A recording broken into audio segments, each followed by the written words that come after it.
monde prend le métro.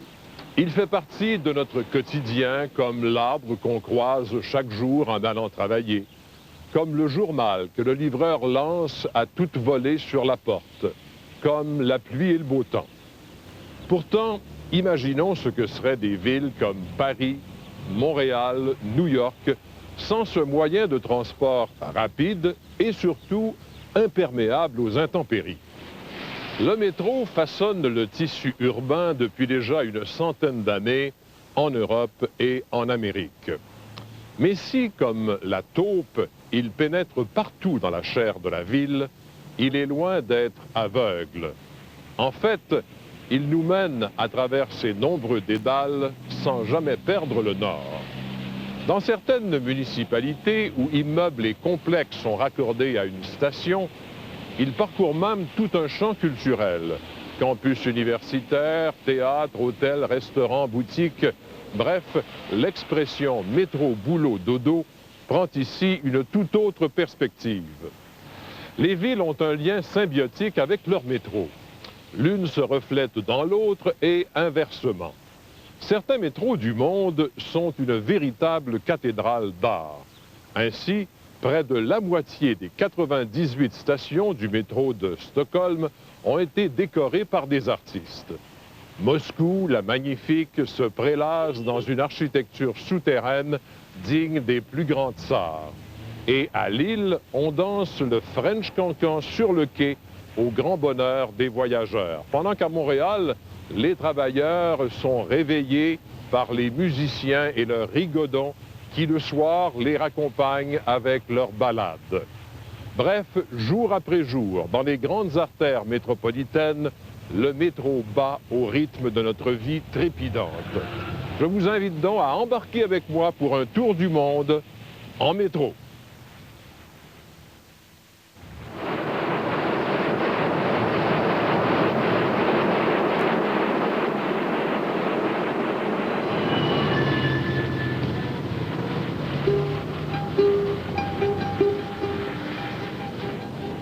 Au début des temps, lorsqu'on voulait se rendre à destination, on y allait à pied.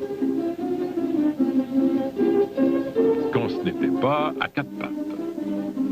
Mais au fur et à mesure que les villes ont grossi, elles sont devenues plus achalandées, à un point tel que traverser une rue est devenu extrêmement périlleux.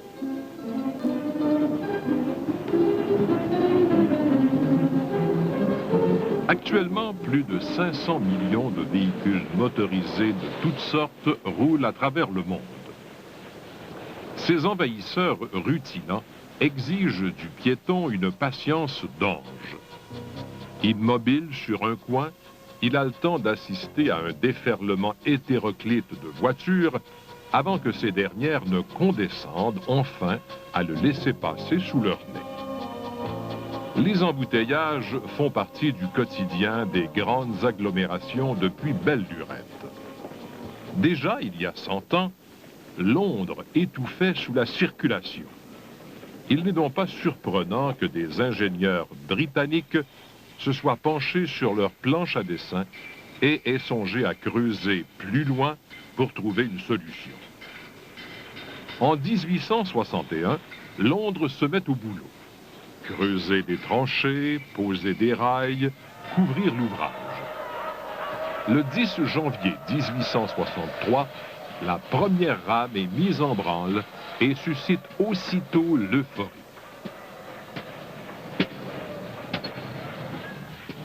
Son utilisation conquiert le cœur londonien en un temps record. C'est à la ligne métropolitaine de Baker Street, rebaptisée métro tout simplement, qu'on doit l'appellation de ce nouveau moyen de transport en commun. Peu à peu, la ligne s'étendra sur plus de 60 km à l'extérieur de Londres et est toujours en fonction aujourd'hui.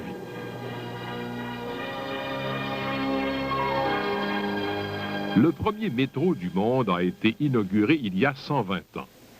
Pendant quelque temps, Londres fut la seule ville à trembler sous les vibrations de son tube souterrain. Aujourd'hui, les métros pullulent. 70 villes ont leur réseau et plusieurs autres songent à lui ouvrir la voie.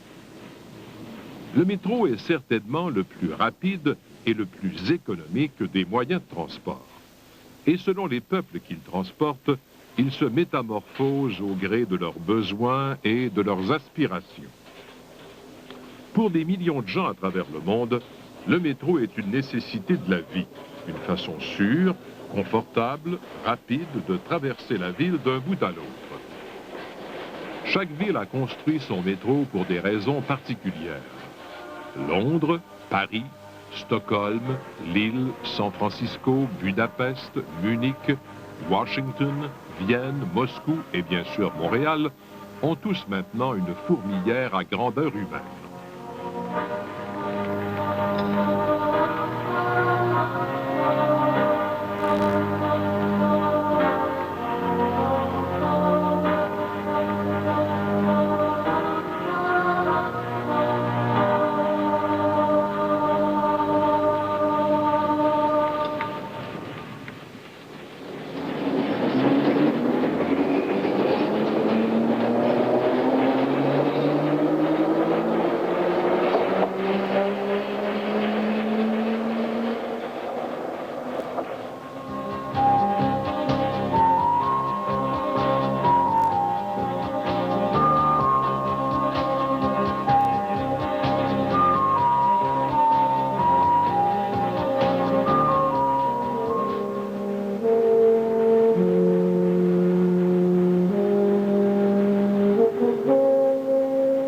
Métro d'ailleurs, métro d'ici, souterrain ou aérien, tous représentent un véritable défi technologique à relever lorsque vient le temps de poser le premier rail. Tantôt, il faudra percer une montagne, franchir une rivière, traverser un viaduc.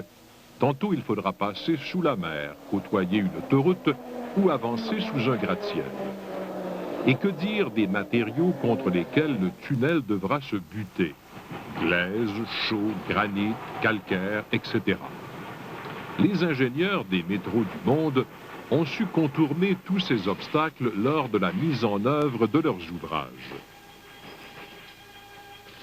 Au moment où Londres dresse les plans de son réseau, l'expertise est déjà disponible et l'équipe de travail est prête à commencer. Les obstacles s'avèrent faciles à surmonter. Il suffit de creuser pour poser les rails et de remblayer une fois l'ouvrage terminé. L'électricité n'est pas encore installée lorsque le métro londonien ouvre ses portes. C'est donc à la vapeur qu'il fait ses premiers voyages. Afin d'éviter que les passagers ne meurent par suffocation, les wagons sont construits sans fenêtres. Mais la panique s'installe puisque les voyageurs ne savent plus où ils sont.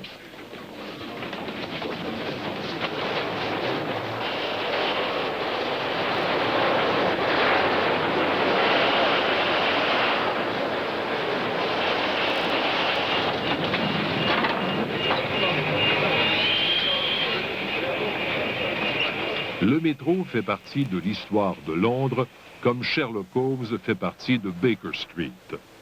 Sans doute, l'imaginaire de Conan Doyle fut-il inspiré par ces bouches de métro où gargouille l'envers du monde.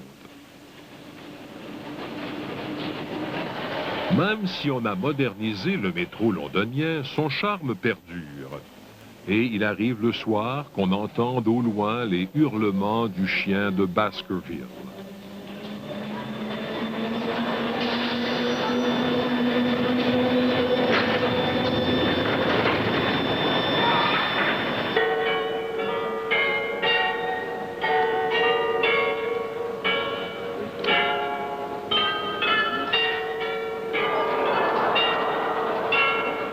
Les Bavarois de Munich aiment prendre le taureau par les cornes. Cela fait partie de leurs mœurs, comme cette fameuse horloge fait partie de leur paysage.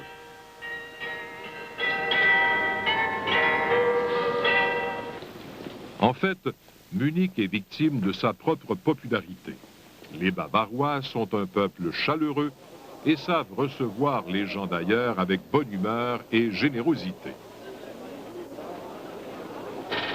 Lorsqu'en 1972, Munich fut déclarée ville hôte des Jeux olympiques, l'affluence est vite devenue un problème auquel il fallait s'attaquer de toute urgence. En 1967, ce qui commença par être une ligne reliant les amateurs au site des Jeux devint la prémisse de tout un réseau comprenant 5 lignes. Et il s'étend toujours.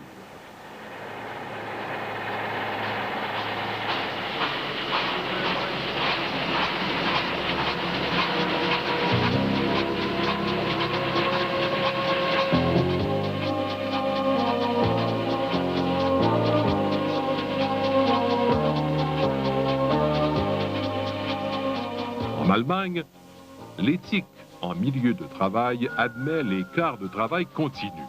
Toutefois, l'éthique environnementale, assez sévère à Munich, veut que le gros des travaux d'ingénierie se fasse durant le jour. Qu'à cela ne tienne, l'acharnement des ingénieurs est venu à bout de ce dilemme. Non seulement le travail s'est fait, mais le réseau est plus imposant que prévu.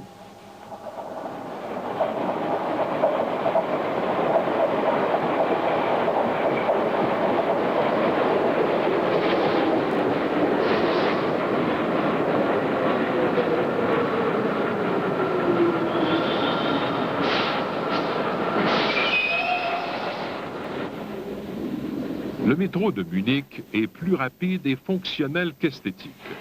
Mais une expérience de plusieurs générations a participé à sa conception.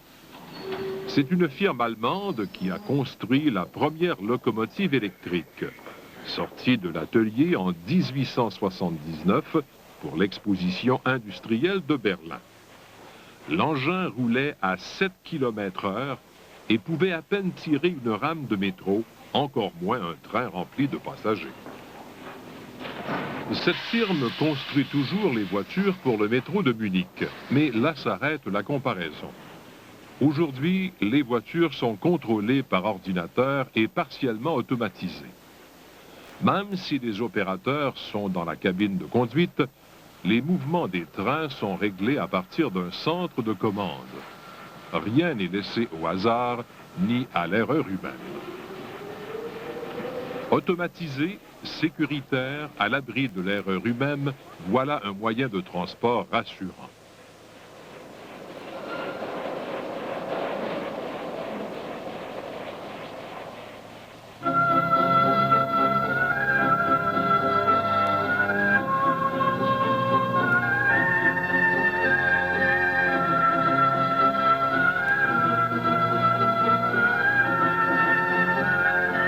Il y a des endroits où le temps semble s'être arrêté. Ici, par exemple, où on joue à la pétanque depuis des lustres. Pourtant, à quelques mètres de profondeur, la grande aventure du métro a façonné l'histoire de Paris. Entre l'idée et la conception, 40 années se sont écoulées. Finalement, en 1898, l'accord est donné. À la pelle et à la pioche, Paris est éventré de part en part. L'enlèvement des terres se fait sur le dos des ouvriers, transformés en mules pour le besoin de la cause.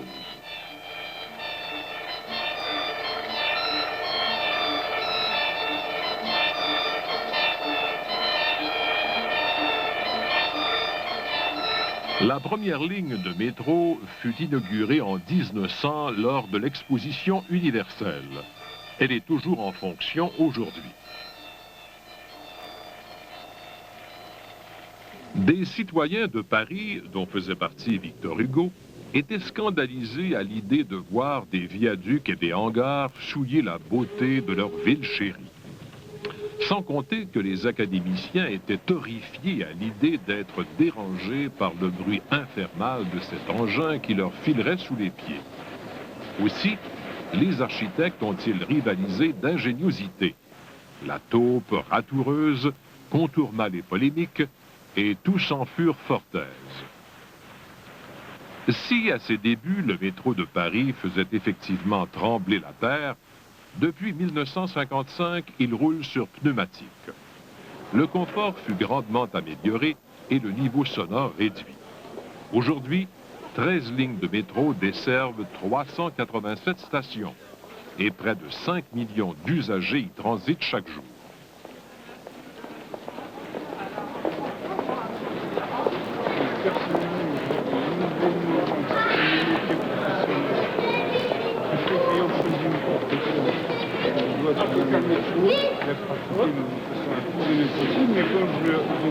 À la main son porte-monnaie, son trousseau de clés, elle s'est fatiguée, va falloir rentrer. Elle s'allongeait, les yeux fermés, pour une valse qui tournait pour mieux oublier. Je sais qu'elle a trouvé. Deux innovations sont imputables à la créativité des Français.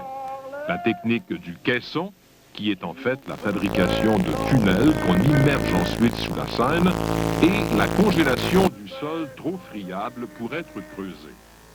Car implanter un réseau de voies ferrées dans un sol imbibé d'eau, comme celui de Paris, et l'étendre jusque sous la Seine exigeait une acrobatie des neurones.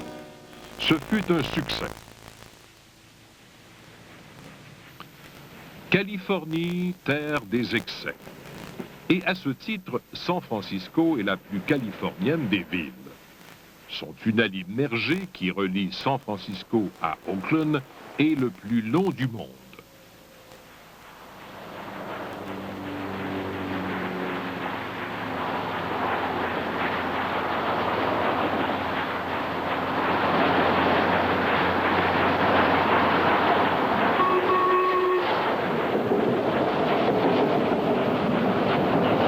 Bien sûr, les ingénieurs de San Francisco sont passés maîtres dans l'art de déjouer le rationnel.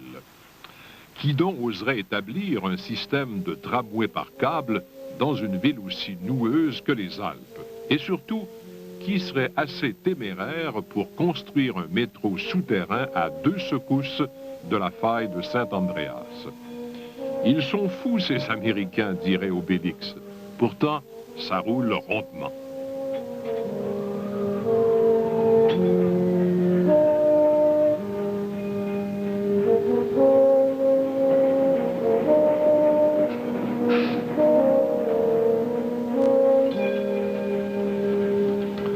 Mais avant de creuser la première tranchée pour recevoir le métro, les ingénieurs ont sans doute réfléchi à la complexité du réseau des tramways funiculaires et ont décidé cette fois de faire dans la modestie. Après tout, une fois n'est pas coutume.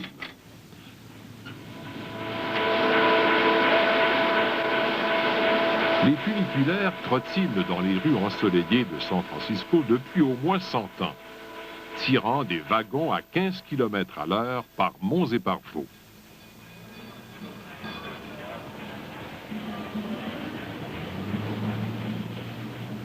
C'est qu'au terminus, il n'y a pas d'aide mécanique.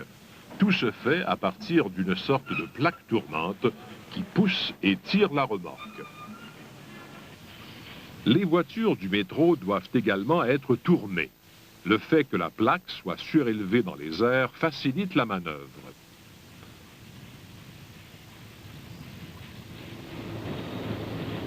Même si la voiture pèse 30 tonnes, il est tout aussi facile de la déplacer dans l'arrière-gare.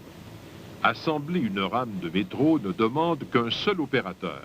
Le reste de l'opération est automatisé.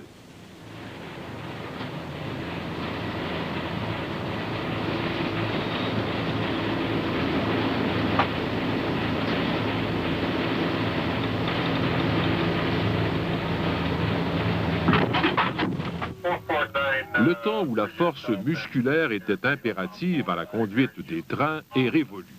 Aujourd'hui, tout se fait en douceur et du bout des doigts, ou presque.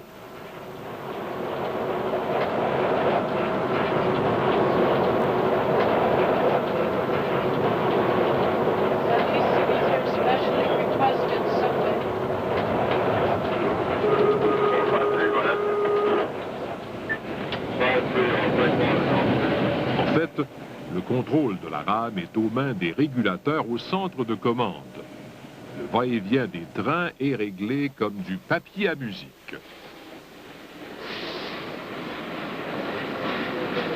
De la vitesse à l'ouverture des portes, tout dépend du système informatisé. Les trains roulant sur plus de 114 km de voies sont reliés au centre de contrôle de façon à ce que les intervalles entre les départs et les arrivées soient respectés. Tout problème est signalé sur le tableau de contrôle par ces drôles de petites fourmis rouges qui clignotent chemin faisant. Des ordinateurs à chaque station supervisent les points d'embranchement. Les manœuvres complexes sont aisément contrôlées par le système dont la capacité dépasse de beaucoup la demande.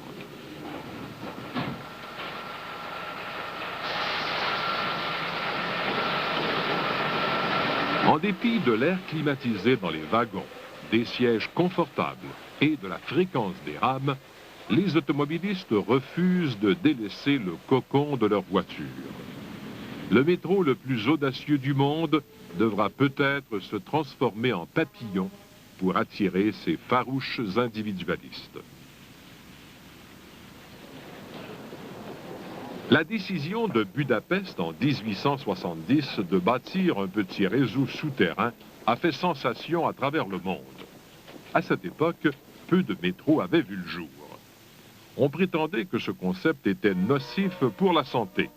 Un quotidien américain est allé jusqu'à écrire que les passagers du métro de Budapest souffraient d'un déchirement des tympans tellement la pression de l'air était intolérable dans les tunnels. Pourtant, les premières structures construites existent toujours aujourd'hui. Ces souvenirs ont également traversé le temps. Certains de ces tickets proviennent de distributeurs automatiques construits en 1911 et conçus pour rejeter la fausse monnaie. Sans doute n'était-il pas assez performant puisqu'il fut retiré de la circulation, contrairement à la fausse monnaie. Le métro de Budapest a également connu une histoire chaoteuse.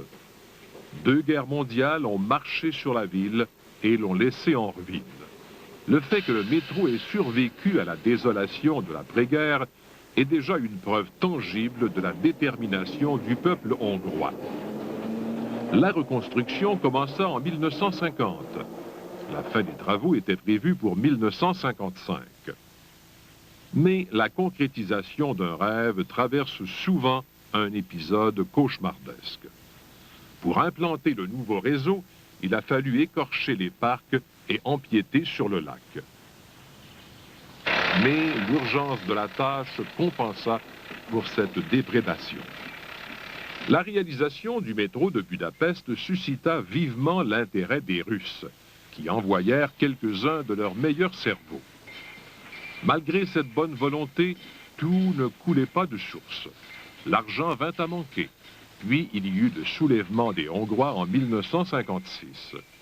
La date prévue pour la fin des travaux était repoussée sans cesse. En fait, ce ne fut pas avant 1970 que le métro put enfin rouvrir ses portes.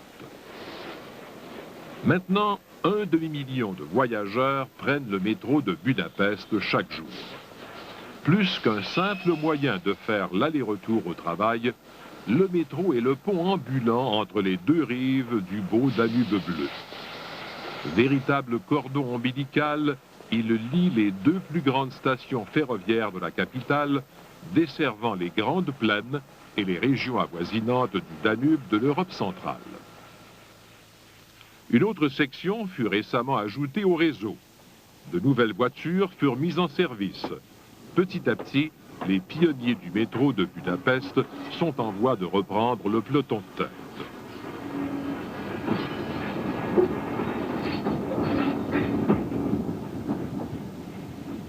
Le métro de Stockholm parcourt de grandes distances pour satisfaire sa clientèle. L'infatigable coursier suédois ne se contente pas de faire le tour de la ville. Stockholm est avant tout un chapelet d'îlots. Il a donc fallu bâtir ponts et tunnels, plusieurs sous l'eau. Les ingénieurs ont aplani la difficulté en fabriquant, à l'instar des Français, des caissons qu'ils ont ensuite immergés. Amenés par flottaison à l'emplacement prévu, les caissons étaient fixés à des pontons. Puis l'eau était évacuée et le tunnel cimenté. Pour percer les tunnels de granit, on a utilisé de la dynamite. Moyen radical mais efficace de se tailler une place et à 1/5 du coût d'un tunnel en béton armé. Les hangars pour les voitures et les ateliers de réparation sont à même ces cavernes creusées à l'explosif. Cet aménagement simple et imperméable au changement de saison n'exige aucune superstructure.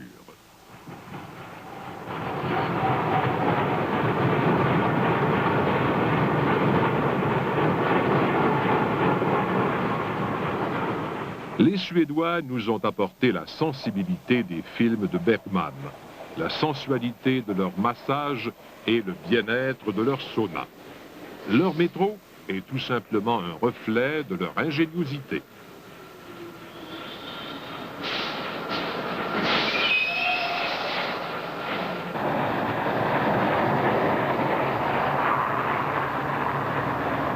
Montréal, ville on ne peut plus nordique où la grêle, la poudrerie, le vent des neiges règnent en tirant l'hiver. Devant cet état extrême des choses, conjugué à la circulation de plus en plus étouffante de la métropole, la construction d'un métro souterrain s'est imposée. Ici aussi, il a fallu un demi-siècle pour convaincre les autorités de la nécessité du projet. L'expérience concluante des autres métros du monde et la venue prochaine de l'Expo 67 a accéléré la mise en terre du réseau. L'inauguration officielle a eu lieu le 14 octobre 1966. Premier au monde à rouler entièrement sur pneus, le métro de Montréal peut se vanter d'être le plus silencieux.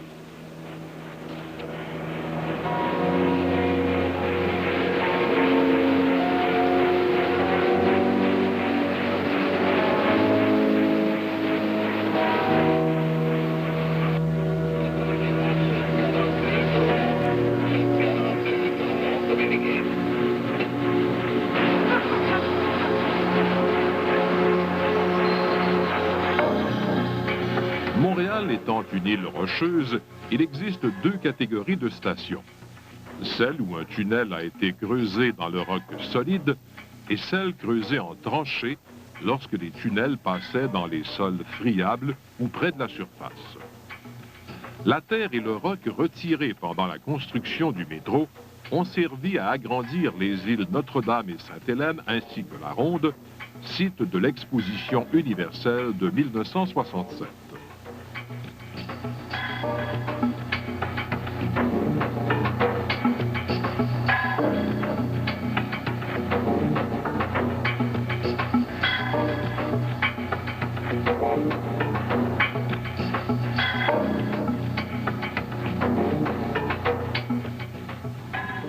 Le profil en cuvette est une façon brillante d'économiser de l'énergie.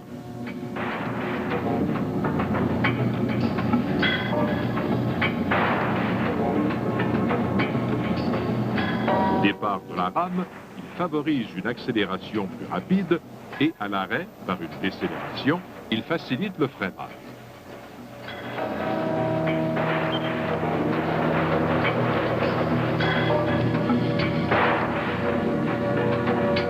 Cette grosse chenille métallique fait rouler son ventre dans les galeries du métro à la recherche de bipèdes impatients.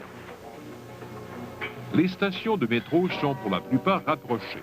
En moyenne, un peu moins d'1 kilomètre les sépare. Les voyageurs peuvent donc, en cas d'incident, gagner à pied la station la plus proche.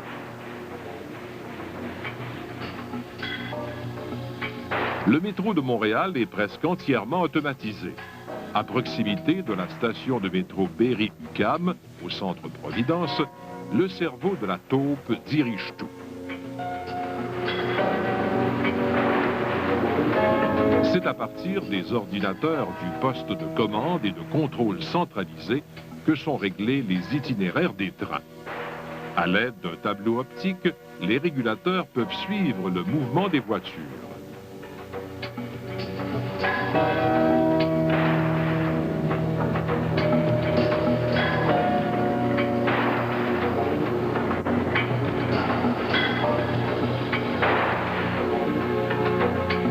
S'il arrivait que la rame ne réponde plus au système de pilotage automatique, les opérateurs iraient la stationner sur une voie où se trouve une fosse de visite, permettant au personnel d'entretien d'effectuer les réparations nécessaires.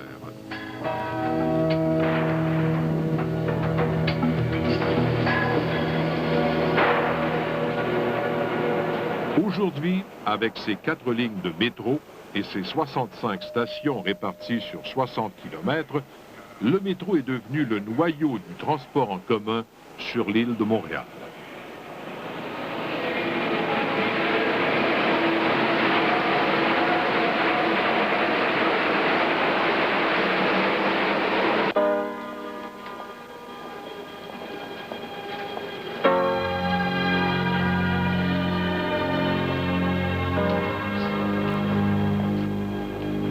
L'opulence du métro de Washington est digne des Maharajas et des grands émissaires du monde.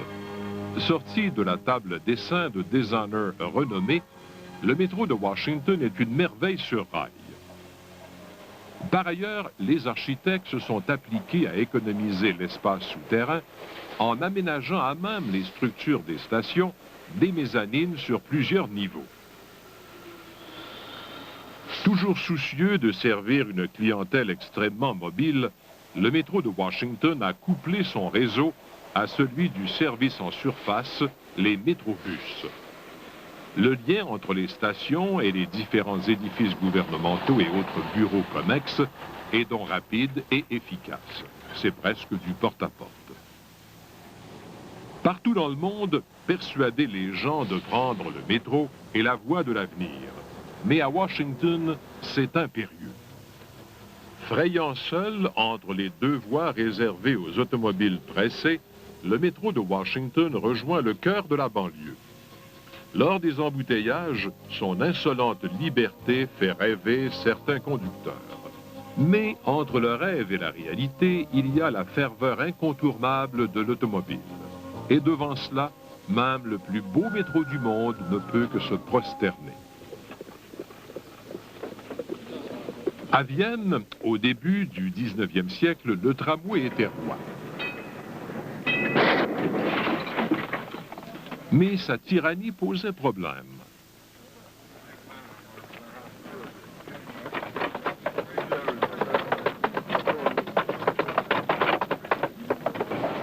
On met donc au rencard les vieux tramways.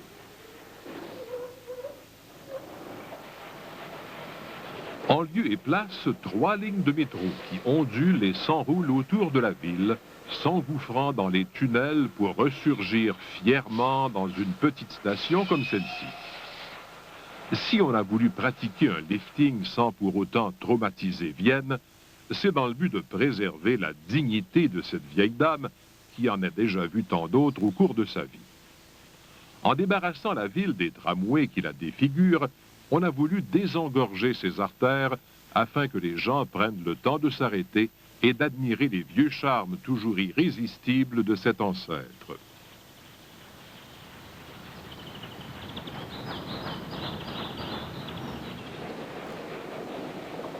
Le métro est maintenant bien ancré dans la ville. Pourtant, sa construction ne fut pas de tout repos. Les travaux ont commencé en 1966 sur une ligne électrique souterraine, une sorte de super tramway. Mais avant même que le métro ne soit terminé, les concepteurs se sont rendus compte qu'il ne suffirait pas à endiguer le flot de passagers provenant des banlieues. Ils ont donc entrepris la construction d'un véritable réseau souterrain. Mais les obstacles qu'ils ont dû surmonter étaient énormes. Tant d'années d'histoire ne pouvaient qu'encombrer la route du changement. Heureusement, le métro a trouvé le chemin de son épanouissement pour le bien-être de tous.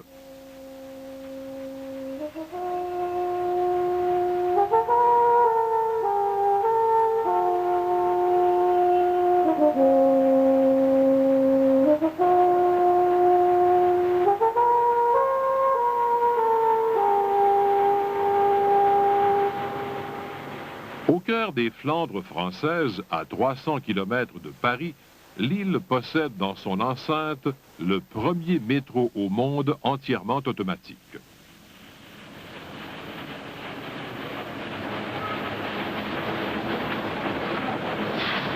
Surnommé le VAL, c'est-à-dire le véhicule automatique léger, le métro de Lille se caractérise par son petit gabarit, sa légèreté, le fait qu'il soit sur pneus et sa conduite automatique intégrale.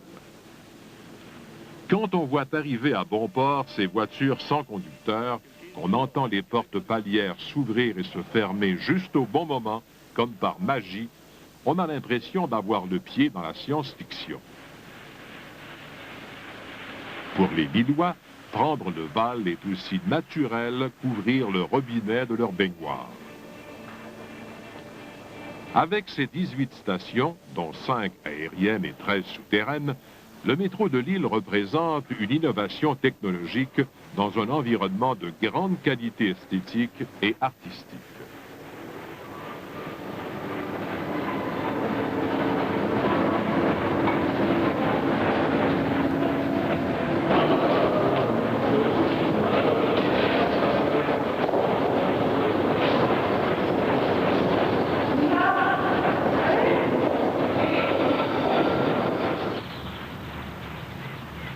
Lille n'est pas à proprement parler touristique. C'est une ancienne ville manufacturière qui s'est restructurée en vue de faire partie de cette nouvelle génération d'Eurocités.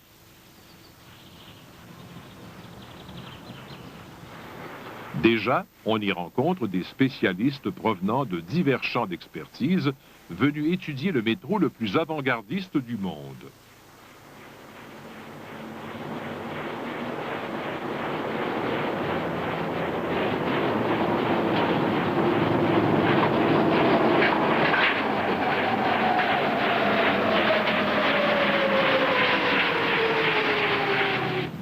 Le clergé de Moscou a protesté avec tellement de véhémence devant l'idée sacrilège d'ouvrir le ventre de la terre sacrée de Russie pour y implanter un métro que le projet a été repoussé aux calendes grecques, jusqu'à ce que le clergé soit lui-même devenu pièce de musée.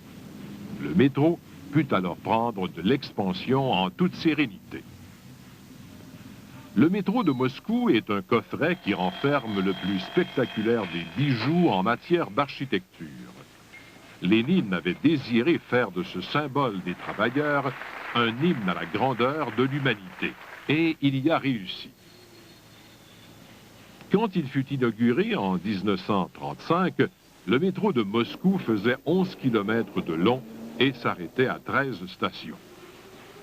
Maintenant, il se déploie sur 200 km et englobe 126 stations. Le coût pour prendre le métro est resté le même jusqu'en 1992, soit 5 kopecks, l'équivalent de 5 sous canadiens. Depuis 1992, il a subi une augmentation dramatique de 1000%.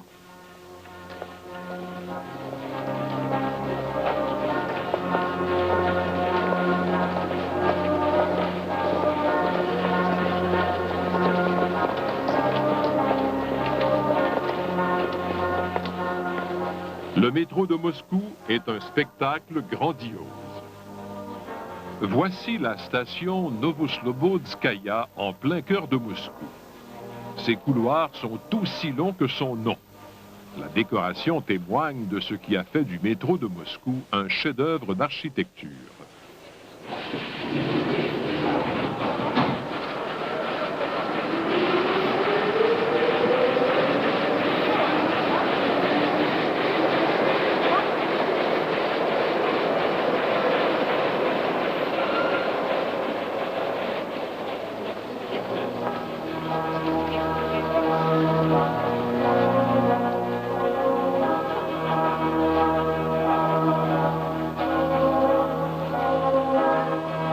Les murales spectaculaires de la voûte centrale participent à l'histoire même du peuple russe.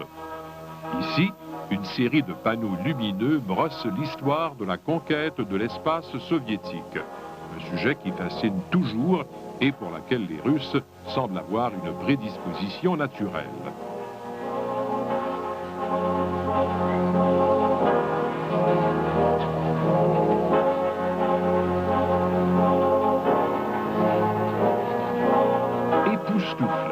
Il n'y a pas d'autre mot pour décrire l'architecture du métro de Moscou. Ces fresques ne sont pas là pour habiller les murs, mais bien pour servir de muse.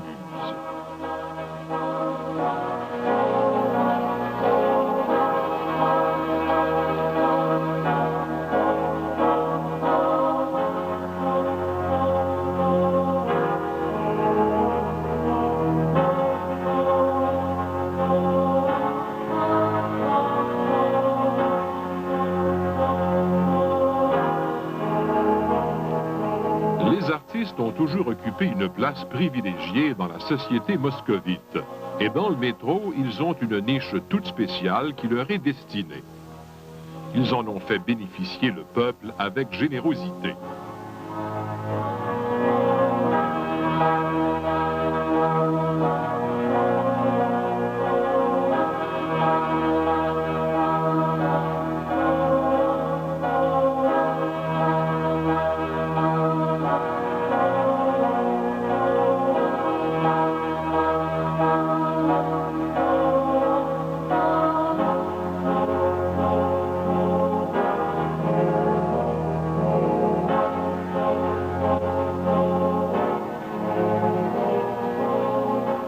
La station Komsomolskaya est une des jonctions les plus achalandées. C'est le point de rencontre des lignes nord-sud et de celles qui encerclent la ville. Plus d'1 million de voyageurs transitent à cette station chaque jour.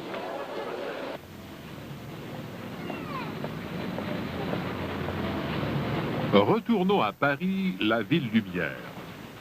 À quelques mètres d'ici trône le Louvre, ancien palais des grands monarques français, maintenant dépositaire des splendeurs de l'humanité, telle la Mona Lisa souriant à la Vénus de Milo qui tente de lui ouvrir les bras.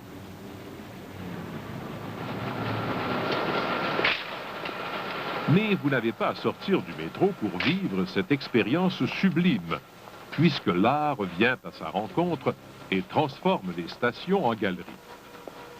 Depuis 1968, on a cherché à personnaliser chaque station en référence avec le quartier de la ville qu'elle dessert, comme la station Varenne, habitée de sculptures expressives.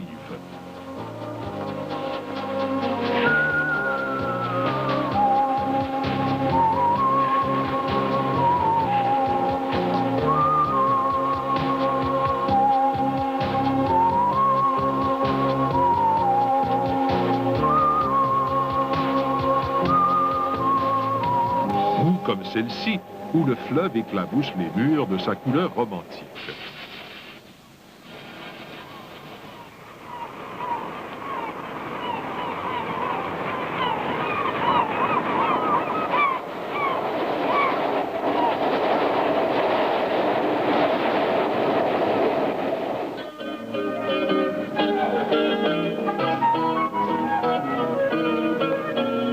Paris, nid gargantuesque de culture, déborde jusque dans les galeries souterraines. Les troubadours ne peuvent résister à l'envie d'y faire écho de leur voix, tout en faisant geindre leurs instruments inspirés par ces fresques murales et ces sculptures.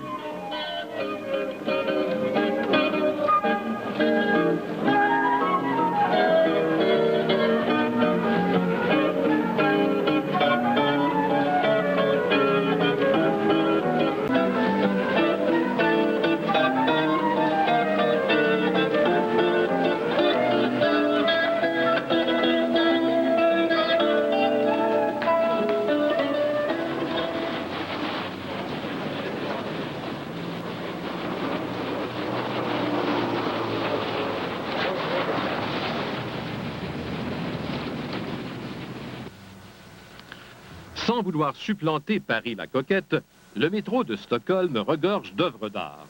En fait, la moitié de ses 98 stations porte la signature d'un artiste. Pas surprenant qu'on surnomme le métro de Stockholm la plus grande galerie d'art du monde. Ainsi, une station offre à la curiosité du public de l'information en 3 dimensions sur l'aspect géologique du roc qui l'entoure.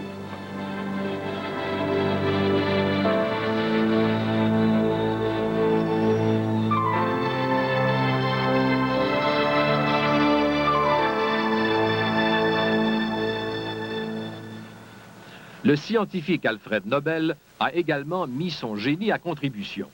S'il a donné son nom au prix récompensant une action humanitaire à grand rayonnement, il est également le père de la dynamite. Et c'est en dynamitant le granit que le métro s'est imbriqué dans le corps de Stockholm. Nobel n'est pas le seul à avoir laissé sa marque dans l'histoire. Ce profil est la signature de l'artiste qui a imaginé la décoration de cette mezzanine.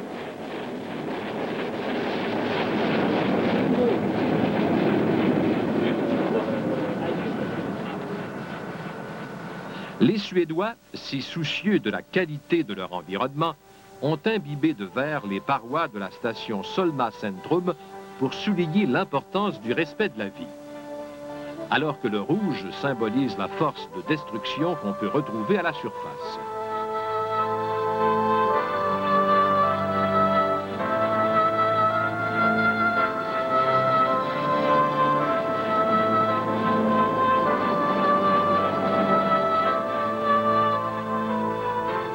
Une bande dessinée sur une autre paroi rend le message encore plus éloquent. Les Suédois sont un peuple décontracté et leur station leur ressemble.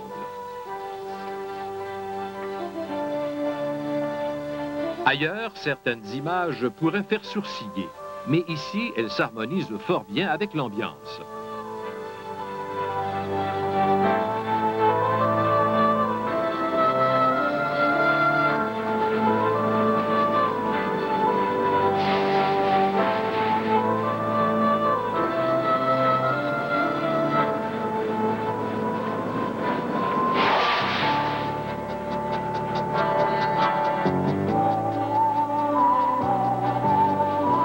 La station Makrosen est un hommage vibrant à l'industrie cinématographique suédoise.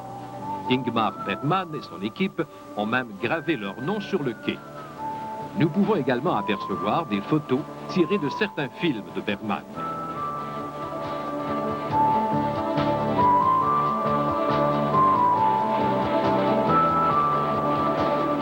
Quant à la station Allenbergen, les artistes s'en sont donnés à cœur joie.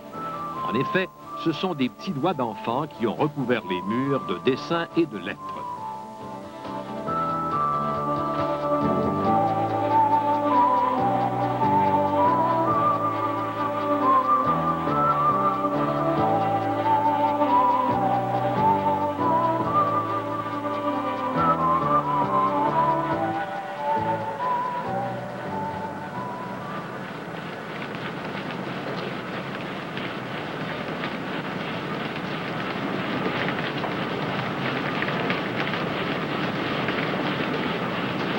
À Stockholm, on pourrait presque dire que le métro baigne dans l'eau, tellement la mer est présente. Pas surprenant que les artistes s'en soient inspirés pour décorer leur station, comme ici, à Lillholmen. La diversité des œuvres d'artistes est vraiment remarquable. C'est ce qui fait le charme du métro de Stockholm.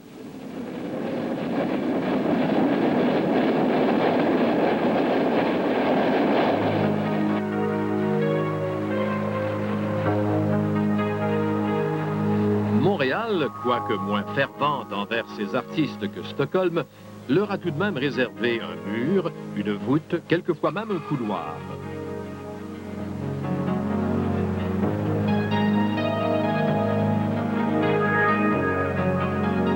Outre les vitraux, les murales et les sculptures conçues par les artistes, les divers matériaux utilisés pour le revêtement des stations sont autant de points de repère qui nous aident à nous orienter dans le labyrinthe souterrain.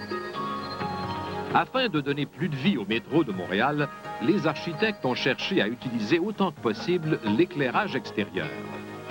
Dans plusieurs stations, ils ont fait pénétrer la lumière du jour par d'immenses fenêtres ou par des verrières aménagées dans les toits. Ainsi, qu'importe la température bougonne à l'extérieur, il fait toujours beau dans le métro de Montréal.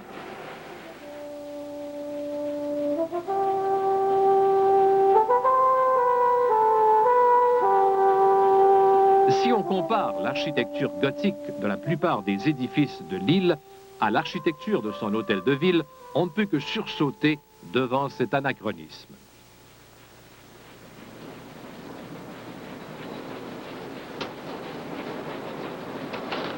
Par un étrange effet de symbiose, il semble que son esthétique se soit communiquée au métro.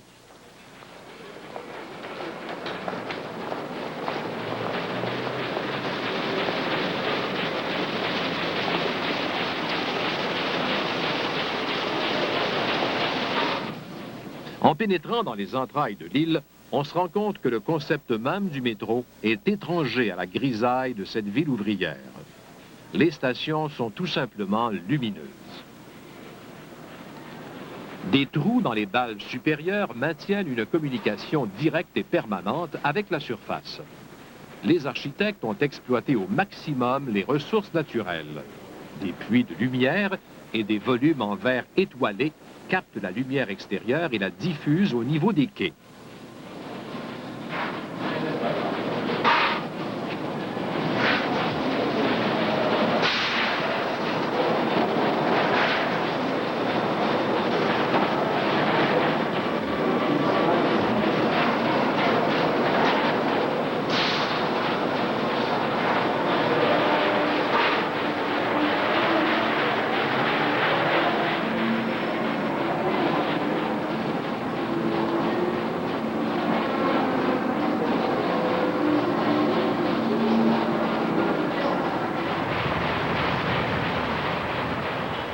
Le plus moderne des métros a fait appel à la créativité des artistes pour intégrer le fonctionnel à la fantaisie, au grand bonheur des passagers.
S'il a fallu aux visionnaires de certains pays jusqu'à un demi-siècle pour convaincre les différents paliers de gouvernement de l'impératif urbain du métro, bien des pays envient la sécurité et l'efficacité de leur réseau souterrain. Personne ne peut dire à quoi ressemblera l'avenir. Toutefois, dans un monde soucieux de préserver sa qualité de vie, le métro fait figure de proue.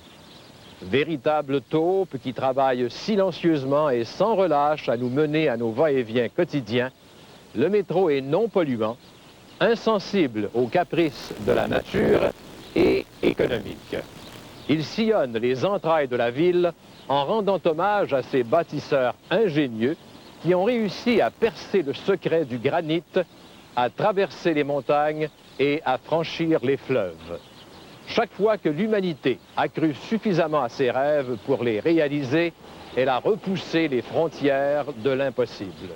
Le métro en est une preuve éloquente.